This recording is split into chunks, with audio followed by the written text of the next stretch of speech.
শিষ্টাচার আমি শিখাবো? বাপ আপনি, শিষ্টাচার আপনি শিখাবেন? ওর মাথায় নাই কাপড় নেই কেন? এটা কোন শিষ্টাচার? আমি কেন শিখাবো তাকে? জন্ম দিয়েছেন আপনি, শিখায়েন আপনি। তিন শ্রেণীর মানুষ জান্নাতে যাবে না, তার মধ্যে আপনি আছেন। তিন শ্রেণীর মানুষ জান্নাতে যাবে না, তার মধ্যে আপনি আছেন। তিন শ্রেণীর মানুষ জান্নাতে যাবে না, তার মধ্যে আপনি আছেন। আমি অনুবাদক মুহাম্মদ সাল্লাল্লাহু আলাইহি সাল্লাম বলেন, সালাসাতুন লা তাদখুলুনা জান্নাতা আবাদা। তিন শ্রেণীর মানুষ কখনো জান্নাতে যাবে না। এক, মধুমিনুল খামর, যারা নিয়মিত বিড়ি, তামাক, জর্দা, সিগারেট, গুল, নেশাদার দ্রব্য খায়, পান করে। দুই, আর রাজরাতু মিনান নিসায়ে, পুরুষের বেশধারী নারী, যারা পুরুষের জুতা স্যান্ডেল পরে, যারা পুরুষের শার্ট প্যান্ট পরে, যারা পুরুষের পোশাক পরে, তারা জাহান্নামে যাবে। তিন, দায়ুস আপনি। দায়ুস কে?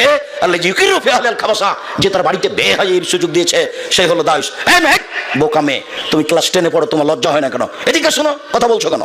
এদিকে শোনো, তুমি ক্লাস 10-এ পড়ো, যেদিন ক্লাস 8-এ উঠেছিলে সেদিন তোমার হাইজ হয়েছিল, তোমার বিবাহে 2টা বাচ্চা হতো, তুমি 2 ছেলের মা। তোমার মাথায় কাপড় নেই মানে? বাপ বেটিকে লজ্জা বেঁচে খেয়েছো? জাতির ক্ষতি করে জান্নাত কেনার চেষ্টা করো না বাপ বেটি। শোনো, তোমাকে বলছি, তোমার